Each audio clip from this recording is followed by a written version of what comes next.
qui se pose à nous, c'est la problématique qui se pose à nous, c'est une problématique difficile. On est nous-mêmes prisonniers de notre environnement, et les enfants eux-mêmes sont prisonniers de leur environnement. Il suffit qu'il y en ait un qui amène une marque de chewing-gum, de repas, de stylo, n'importe quoi, pour que tout le monde doit faire exactement ce que lui fait. Donc, si on veut se caler sur le précepte Chanor Lenar Lefidarko, tu dois éduquer l'enfant d'après son chemin, lui-même ne connaît pas son chemin, il ne manifeste pas qui il est, puisqu'il manifeste simplement qu'il veut copier son environnement. Et quand tout le monde aime le foot, lui il aime le foot. Si tout le monde va à tel ou tel théâtre ou vu telle ou telle pièce de théâtre, tout le monde lui aussi doit l'avoir aussi. Si on s'habille comme ça, il doit s'habiller comme ça. Si on a une montre un tel, il doit avoir la montre un tel, et ainsi de suite. Donc en vérité, tout est fallacieux. Ce que nous avons en face de nous n'est pas probant. L'enfant, on n'arrive pas à le connaître. Il ne peut pas se faire connaître lui-même.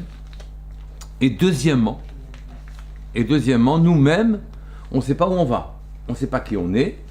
Enfin, on sait un peu qui on est, mais on ne sait pas vraiment qui on est. Et nous-mêmes, la définition de ce qu'on appelle succès dépendant de ce que la société autour de nous appelle succès, donc on ne sait pas comment s'en sortir. La société, l'environnement est dépersonnalisant. Et je vous avais dit, mais comment on sort d'une affaire comme ça là? Comment voulez-vous que j'éduque un enfant et que je trace un chemin pour quelqu'un quand moi je ne connais pas le mien, je ne me connais pas, je ne sais pas où je dois aller, et je dois montrer à l'enfant lui-même qu'il doit prendre un chemin, alors que lui il ne fait que finalement se conformer aux dogmes qui l'environnent, aux dictates que l'environnement lui impose. Et je vous avais dit, il y a une solution. Quelle est la solution? Naturellement, l'ambiance dans laquelle vous devez être, c'est l'émotion. N'essayez pas de lutter avec de la logique contre de l'émotion, c'est ridicule. Oui. Je vous avais cité le cas d'une femme qui nous avait dit mon fils vient, j'arrive à lui faire enlever le foot la veille parce que je lui ai expliqué que c'était stupide que 22 personnes courent après le même ballon, on n'avait qu'à acheter 22 ballons, ça aurait été mieux. Et logiquement donc, c'était un raisonnement qu'on n'arrivait pas à contre facilement. Et le gosse est venu le lendemain en disant oui mais il gagne 10 millions par personne. Oui. Donc il y a au fond de l'enfant le ressort émotif qui est le même. Vous ne pouvez pas lutter avec de la logique contre de l'émotion. Mais je vous avais donné surtout la manière dont on devait traiter le problème. La manière dont on doit traiter le problème, c'est la suivante. C'est que je vous avais dit, tous les groupes se nourrissent d'un langage, d'un dialogue. Oui. Il y a des choses qu'il faut dire pour appartenir au groupe, et il y a des choses qu'il ne faut pas dire pour appartenir au groupe. Et donc, le groupe modèle, normalise votre langage. Si jamais vous maîtrisez votre langage, oui, ou vous lui demandez à l'enfant de ne dire que ce qui est vrai, de ne pas faire de la shonara, de surveiller ce qu'il va dire, et donc il ne peut pas faire formater son propre langage, et progressivement va émerger sa propre personnalité. C'est-à-dire à partir du moment où on fait attention chez soi à ne pas dire n'importe quoi, à ne pas dire ce qu'on ne doit pas dire, à dire ce qu'on doit dire, etc. À partir de ce moment-là, l'asservissement social tombe et disparaît. N'oubliez pas, les groupes se nourrissent d'un certain langage codé. Oui, on rentre dans tel ou tel groupe en disant telle ou telle chose. Et en ne disant pas telle ou telle autre. En faisant croire que l'on croit à telle ou telle chose, en faisant croire que l'on ne croit pas à telle ou telle chose. Et à partir de ce moment-là, on appartient au groupe. Mais si vous refusez cette règle-là, vous n'appartenez à aucun groupe. Et vous ne vivez pas socialement. Vous cherchez au fond de vous de la vérité. Donc il y a une espèce de recherche qui fait que la shon, la langue, la surveillance de son propre langage, quand on se retient quand on le retient et qu'on le personnalise, qu'on fait attention à ce que l'on dit, à ce moment-là, ça construit une maison et ça construit des enfants. Naturellement, vous ne pouvez pas ne pas donner l'exemple vous-même. Un enfant n'ira jamais copier votre manière de parler ou de faire attention à ce que vous dites si jamais vous ne faites pas attention vous-même. Ça n'a pas de sens. Oui. Donc, je vous avais dit, avec le langage, vous échappez à l'uniformisation, à la dépersonnalisation de l'environnement. Et j'ai vu ce que j'ai dit dans un Yalkut concernant le Tanya, qui expliquait dans le Parashat Shlach Lecha et qui va nous apporter d'autres précisions sur l'éducation elle-même. Vous vous souvenez qu'il y a 2 fois, les Bnei Israël ont envoyé des Meraglim, ont envoyé des explorateurs pour explorer la terre. Oui, il y a eu ceux de Moshe Rabbeinu, et ils ont échoué. Il y a eu ceux de Yehoshua ben Nun, ils ont réussi. Quelles sont les différences? Quelle est la shlichut réussie? Quelle est la shlichut qui a raté? La shlichut, l'envoi de Yehoshua ben Nun était fait de la manière suivante. Ils avaient un but bien précis, ils devaient aller vérifier Yericho, pointe à la ligne. Tandis que les Meraglim de Moshe Rabbeinu, ils allaient visiter la terre entière, Eretz Israël dans son entier. Il y a une deuxième différence, c'est que c'est marqué à propos de Moshe Rabbeinu, Shlach Lecha, envoie pour toi. Tandis qu'à propos de Yehoshua ben Nun, c'est pas marqué ça, il devait envoyer, c'est un ordre divin. Oui. Et ici donc, on comprend que la shlichut n'avait rien à voir l'une avec l'autre. L'exploration de la vie, oui, aller explorer le terrain de notre avenir, oui. C'est pas si vous copiez Yehoshua, vous réussissez. Si vous copiez Moshe Rabbeinu, c'est pas évident de réussir, oui. Et on comprend, il faut bien comprendre ce qui se passe. Dans Shlach Lecha, il envoie pour toi, pour Moshe Rabbeinu, il lui a demandé d'aller conquérir, d'aller voir comment conquérir, s'il le voulait, Moshe Rabbeinu, mais il n'était pas du tout obligé, oui, d'aller conquérir, voir comment conquérir la terre des 7 peuples. Oui, il semblerait que le chiffre 7 soit un obstacle. Aller conquérir 7 peuples, c'est difficile. Nous avons en nous 7 choses à conquérir, et Kaniré, d'abord on n'est pas obligé de le faire, oui, on n'est pas obligé de le faire, puisque c'est marqué Shlach Lecha, on voit pour toi, Moshe Rabbeinu, peut-être c'est intéressant qu'il domine les 7 peuples, mais qu'il se domine, oui. Mais pour eux, on ne sait pas, oui.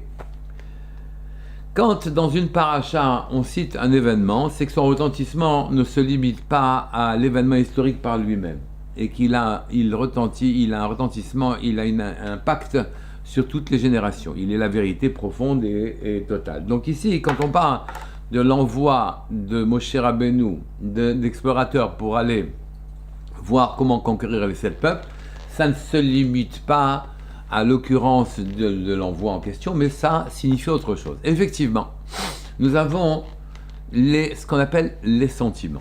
Oui, les sentiments, c'est les 7 sentiments. Il y en a qui sont par nature chesed, il y en a qui sont par nature gvura. Chesed, ils ont envie de donner, d'autres ils n'ont pas envie de donner du tout, ils sont gvura, ils se retiennent, d'autres ils sont un mélange des deux. Les uns, ils sont pour la victoire, l'autre pour la beauté, etc., enfin pour la grandeur. Chacun a des sentiments, il a une nature personnelle.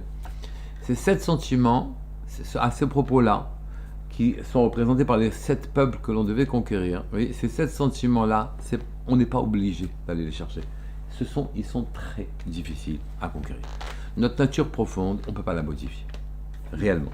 On peut faire semblant de ne pas être chesed, oui, d'être chesed quand on n'est pas chesed. On fait semblant d'être plein de dons de soi, un truc, mais ça sent le faux, oui. On fait semblant d'être dur, oui, mais quand on ne l'est pas, ça sent le faux, oui, et ainsi de suite. On fait semblant d'aimer le beau, l'élégance, mais ça sent le faux, oui. On ne peut pas changer réellement les choses, oui. Seuls les grandes tzadikim arrivent à atteindre leur nature en ce qui concerne les 7 qualités, oui. Donc, aller explorer pour conquérir les sentiments profonds, ça rejaillit naturellement sur l'éducation, ça ne sert à rien. Chaque enfant a sa personnalité. D'accord? Après, essayez de copier, vous ne pourrez rien faire avec ça pour l'instant. Donc, vous laissez ces choses-là. Au lieu d'obliger l'enfant à être chesed quand il ne l'est pas, on le corrige un peu, mais on ne force pas dessus. Obliger l'enfant à être gentil quand il est très rigoureux, ça ne sert aussi à rien a priori. Ah, qu'est-ce que vous devez faire? Puisque la paracha des Meraglim allait explorer la vie, en quelque sorte, pour pouvoir trouver sa véritable destination, qu'est-ce que vous devez faire? Vous devez faire comme l'exploration que fit Yehoshua ben Nun. Quelle exploration il a fait Yehoshua ben Nun? Il est allé voir Yericho. Yericho, dans la ville de Yericho, Jéricho en français, oui, Yericho en hébreu, Yericho, il y a le mot Réach. Où est-ce qu'il y a eu le mot Réach dans la Torah? Réach ha-begadim, oui. Il y a, quand une bonne odeur sentait les habits de Yaakov, oui. Quand il est venu, qu'il a mis la tunique qui était sur chez Sam, il sentait la bonne odeur, Réach Gan Eden, d'accord?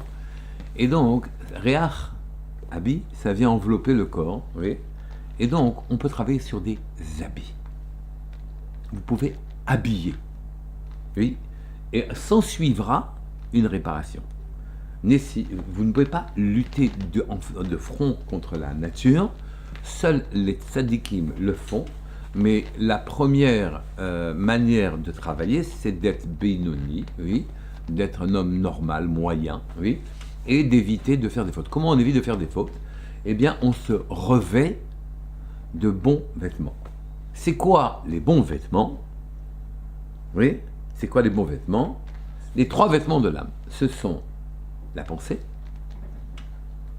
la parole et l'acte. L'acte, tout le monde connaît. Beaucoup nous a dit, vous regardez, vous allez faire votre tikkun, votre réparation, vous allez les faire en ayant des actes qui sont calibrés, répertoriés comme étant des bons actes. 613 plus 7, 620 actes, Gematria Keter, qui est le projet divin, la couronne, le projet divin. D'accord?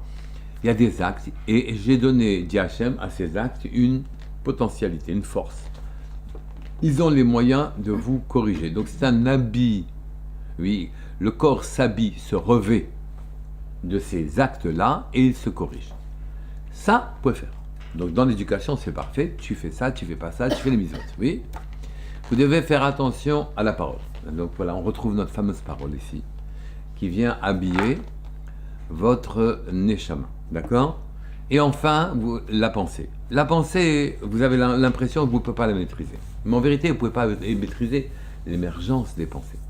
Oui, ça, vous ne pouvez pas maîtriser. Mais vous pouvez maîtriser, une fois que la pensée a émergé, vous n'êtes pas obligé de stationner, de stagner dans ce marécage. Oui, oui, c'est comme ça qu'on devient dépressif. Les types, ils tournent en rond dans la même pensée et ils ne s'en sortent pas, quoi. Donc ici, vous n'êtes pas obligé de tourner dans la même pensée. Apprenez, la pensée, elle émerge. Ça, elle vient des sentiments, elle vient de votre personnalité profonde, vous ne pouvez rien faire, d'accord? Mais par contre, ce que vous pouvez faire, c'est travailler la pensée en question. Et nous avons des mitzvot, c'est-à-dire, quand il y a un problème, on se précipite pour juger les caves chova, oui, en disant oui, s'il a fait ça, ça ne m'étonne pas du tout, c'est un voleur, c'est un tricheur, ou bien c'est son père qui l'était, ou bien c'est sa mère qui l'était, ainsi de suite. On trouve toujours ce qu'il faut pour accuser et enfoncer une personne. Or, nous avons une mitzvah de juger quelqu'un des caves zérout. Oui, c'est un mouvement arbitraire, volontaire et loin d'être spontané. Oui, nous devons maîtriser la pensée. Quand vous êtes en train de penser à des choses qui sont pas bien, alors elles sont montées, vous en sortez.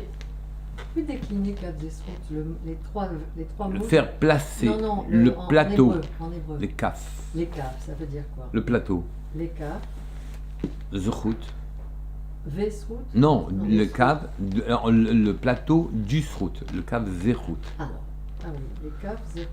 Le plateau, c'est-à-dire il y a 2 plateaux dans la balance, les srouillottes et les non-srouillottes. C'est des caves pesées. Ouais. Kaf. Un plateau de 2 plateaux de la balance, les mauvais points, les bons points. Donc vous devez appuyer. Les mots d'accord. Et donc ici, là où vous en êtes, vous avez ici, on a la pensée, elle émerge comme elle veut, la pensée. Il n'y a pas de, vous n'avez pas à fustiger qu'une pensée soit arrivée. Vous devez, par contre, une fois qu'elle est arrivée, vous avez un travail à faire. Oui. La parole, pas la peine de vous dire que c'est encore plus. Oui. Là, la parole, c'est vous qui la maîtrisez totalement. Oui. En fait, c'est 3 vêtements. Pensée, parole et acte, vous les avez dans vos mains. Ça, vous avez dans les mains. Faire d'un chasdan quelqu'un qui ne l'est pas, ou faire d'un Giborg, quelqu'un qui est plein de gvoura, quelqu'un qui ne l'est pas, oui, ça n'a pas de sens. On corrige un peu, comme on peut. Mais au lieu de forcer l'éducation, forcer le trait sur des choses sur lesquelles on n'a pas réellement de maîtrise, oui, autant forcer sur les habits. D'accord? L'habit, c'est ça, la shlichut, les miraglim, l'exploration de la vie. Quand elle a été décrite par Yehoshua ben Nun, elle a réussi. Ils sont allés explorer Yericho. Et pour tous les temps, oui, ça c'est une obligation, il avait une obligation d'aller explorer Yericho. Et donc pour tous les temps, cette exploration elle est valable pour nous tous, sinon elle n'aurait pas été citée, ou elle aurait été retenue dans les chroniques, pas dans pas dans la Torah ou pas dans le Nevi'im, d'accord? Et à partir de ce moment-là, il est clair pour nous que ça a une valeur symbolique pour nous tous. On sait apprendre de là. Donc on a appris que explorer la vie comme l'a fait Yehoshua, ça réussit. Donc on se limite aux habits. Point à la ligne. Et donc j'éduque mes enfants en me limitant à leur donner de beaux habits. Une bonne pensée, des bonnes paroles et des bons actes. Point à la ligne. Vous fouillez pas en dessous de ça. Ça sert à rien. D'ailleurs, chez vous non plus, ne fouillez pas en dessous de ça. Ça sert à rien du tout. D'accord? Vous voyez qu'on nous a indiqué que, d'où je sais que ça sert à rien, que la shlichut qui avait été faite par les miraglim qui ont été envoyés par Moshe Rabbeinu, cette shlichut là a raté. Il y en a deux qui ont réussi. Hein? Il y en a deux qui ont réussi et qui ont dit des bonnes choses. Oui, mais, d'accord. Mais donc vous voyez que à cause de eux, on a passé 40 ans dans le désert, tout le monde est mort, etc. etc. Enfin bref, il y a eu quand même un peu de dégâts, non? Qu'est-ce que vous en pensez? Et donc ici, cette shlichut a raté. Pourquoi? Parce qu'elle est facultative. C'est marqué Shlach Lecha. Pour toi, Moshe Rabbeinu, il est bien d'aller vérifier pour les tzadikim. Il est bien d'aller vérifier leur nature béhémique, oui, jusqu'au plus profond de leurs sentiments, d'aller visiter leurs sentiments. Oui, et ils arrivent à modifier et devenir plein de chesed s'ils ne sont pas, plein de gvoura s'ils sont chesed. Oui, ça eux, ils arrivent à devenir. Nous, non. D'accord? Et donc vous voyez que c'est pour ça que c'est marqué Shlach Lecha. Envoie pour toi, mon cher Rabbeinu. Oui, mais c'est facultatif. On ne sait pas si c'est bien. Enfin, ça peut ne pas réussir. Oui, c'est facultatif. Et là-bas, il s'agissait de remettre en cause les 7 mithotes qui sont nos sentiments, qui représentent grossièrement nos sentiments. Donc vous voyez que dans l'éducation, quand on se retrouve devant, c'est le parachat de Shlach Lecha, et qu'on compare les miraglim du temps de Moshe Rabbeinu avec les miraglim du temps de Yeshua, et qu'on dit, ça c'est pour tous les temps. Oui, c'est pour tous les temps. On comprend combien ça nous donne une grande indication sur notre direction dans la vie et la manière dont on doit explorer. Explorez vos vêtements, n'allez pas chercher plus loin. Prenez les choses superficiellement et enveloppez tout ce qui est expression de chez vous d'une forme qui vous permet, je vous donnerai une explication plus profonde tout à l'heure, oui, d'une forme qui vous permette de vous corriger réellement. Ne croyez pas que parce que vous n'avez pas atteint le profond, vous n'avez pas été réparé. Détrompez-vous. Les habits en question sont en soi paroles, pensées, paroles et actes, sont plus élevés que les sentiments qu'ils recouvrent. Ils ont une racine plus haute. Le résultat, c'est qu'ils vont habiller le corps. Ils ont aussi une autre vertu, c'est que par définition, un habit, on peut le changer. Oui, il n'est pas bon, on change. On parle pas bien, on peut changer et parler bien. On n'agit pas bien, on peut changer et agir bien. Oui, on pense pas bien, on peut changer et penser bien. D'accord? On parle pas d'émergence. Hein? Et donc, les habits, par essence, sont interchangeables. N'oubliez pas que si les gens, tout le monde se revêt d'habits, oui, et que cet instinct est très profondément ancré en nous, et qu'avec nos habits, c'est là qu'on apparaît plus beau ou plus moche, oui, eh bien, ce n'est pas pour rien que cette loi a été inscrite sur terre. C'est que, en vérité, l'habit est quelque chose d'élevé, pas quelque chose de subsidiaire, pas quelque chose d'anodin, oui. Et donc cet habit-là, on peut le travailler. On ne peut pas travailler ce qu'on a en dessous, mais on peut travailler les habits en question. D'accord? Donc, reprenons l'éducation. Vous pouvez éduquer vos enfants dans la pensée, dans la parole et dans l'acte. Cherchez pas plus loin. Quand vous les aurez enveloppés de ces 3 choses-là, vous aurez en fait fait votre travail. C'est eux ensuite qui, quand ils monteront au niveau de tzaddik, feront la deuxième shlichut, la deuxième exploration, celle de leurs propres sentiments. Mais si vous pensez que vous allez faire de quelqu'un, vous allez faire un pantin. Donne ton gâteau à ta sœur. Ouais. Alors, je me demande si le meilleur réflexe, c'est pas qu'il pleure à ce moment-là, de manière à ce qu'on comprenne bien qu'on est en train de travailler à côté de ce qu'il faut travailler. Oui, la profondeur, c'est celle que je viens de vous dire maintenant, d'accord? Et donc, ici, l'efficacité, elle est là. Et dans l'éducation, on est obligé d'aller chercher l'efficacité. Oui, et quand on sait ce qu'on doit travailler, clairement, quand on sait ce que l'on n'a pas travaillé a priori, clairement aussi, alors à ce moment-là, le chemin se dégage. N'oubliez pas, il n'y aura pas de dépersonnalisation à partir de ce moment-là. Quand quelqu'un surveille ce qu'il pense, quand vous apprenez à un enfant à surveiller ce qu'il pense, quand vous apprenez à un enfant à surveiller ce qu'il dit, oui, et je vous l'ai fait de manière horizontale tout à l'heure en vous disant il n'y a pas un groupe, oui, qui ne se repaît pas, qui ne se nourrissent pas, oui, des paroles des composants de ce groupe. Ils viennent, ils font des assemblées. Vous allez dans un groupe de féministes, on dit ouais, tous les hommes sont ceci, sont cela. Vous allez dans un groupe de machos, on dit toutes les femmes sont ceci, sont cela. Vous allez chez les pêcheurs, ils vont dire les écologistes, je sais pas, j'en sais rien quoi. Vous allez chez les écologistes, ils vont vous dire et vous allez chez les politiques, j'y comprends rien, c'est dangereux.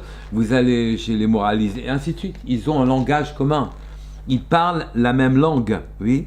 Ils ont une safam eshutefet, oui. Et donc sans la langue, vous pouvez pas appartenir à un groupe. Si maintenant vous voulez échapper effectivement à l'asservissement de l'ambiance et donc commencer à vous découvrir vous-même, à faire que votre enfant aussi prenne l'habitude de sentir qu'il est lui-même, vous êtes obligé de lui inculquer que les vêtements, pensées, paroles et actes sont très importants et ne croyez pas qu'ils ne soient qu'accessoires. Ils sont en vérité, ils arrivent en enveloppant la personnalité de l'enfant, ils arrivent à le former, à le construire, et on est métaken l'enfant en négligeant ce que l'on fait. Vous regardez le nombre d'erreurs qu'il y a là-dedans, hein, que l'on fait presque spontanément. On arrive à corriger ses enfants de toute quand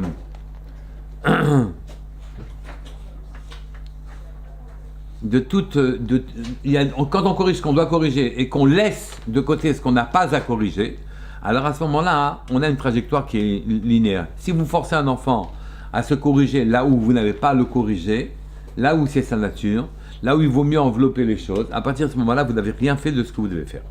Est-ce que vous avez des questions ? Oui. Oui. Là, vous nous avez appris comment on aide l'enfant à ne pas rentrer dans le groupe, mais l'enfant, lui, il veut rentrer dans le groupe. Je ne cherche pas à rentrer ou ne pas rentrer dans le groupe. Ma réponse a été plus subtile.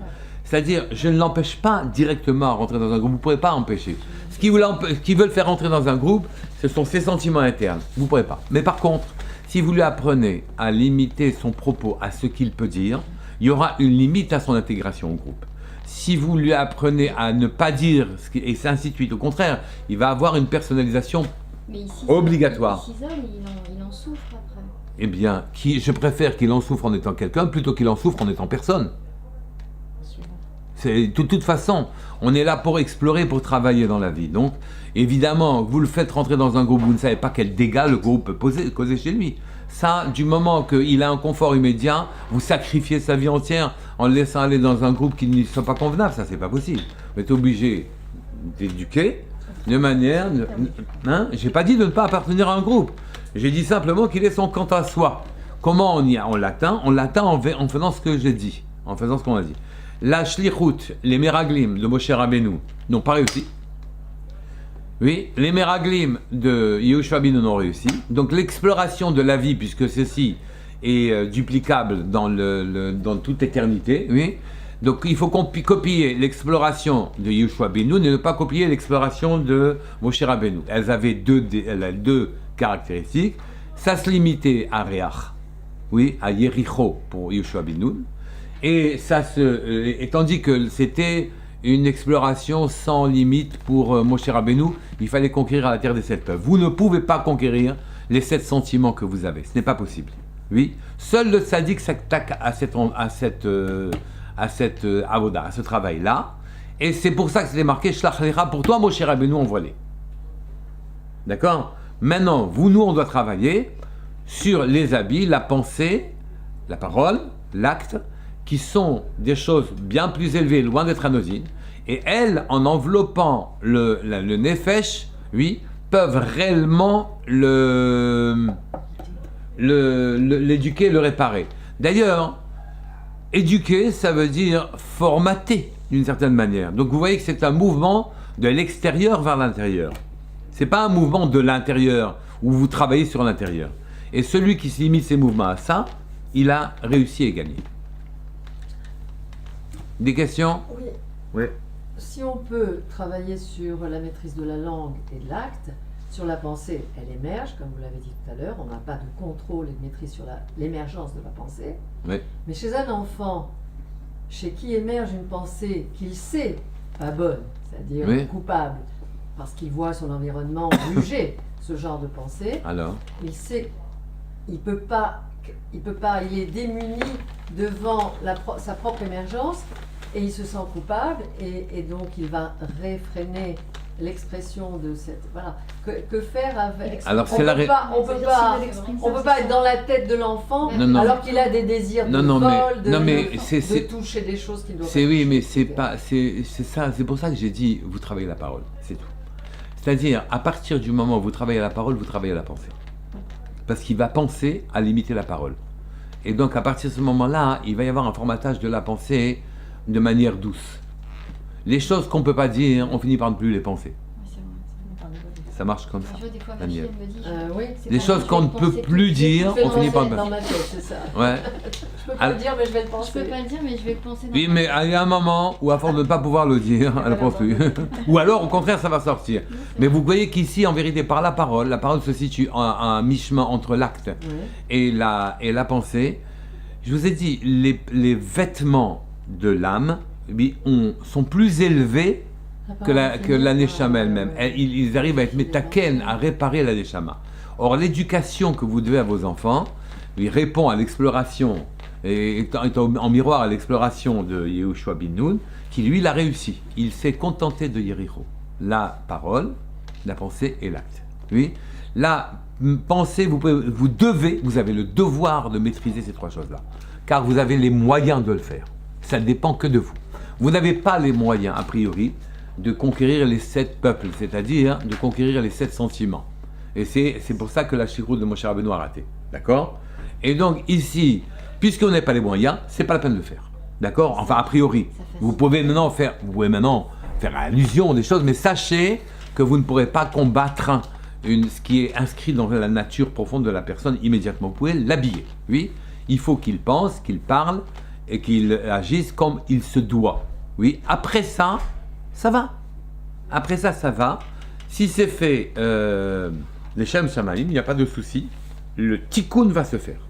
La réparation va se faire et vous aurez fait votre travail d'éducateur.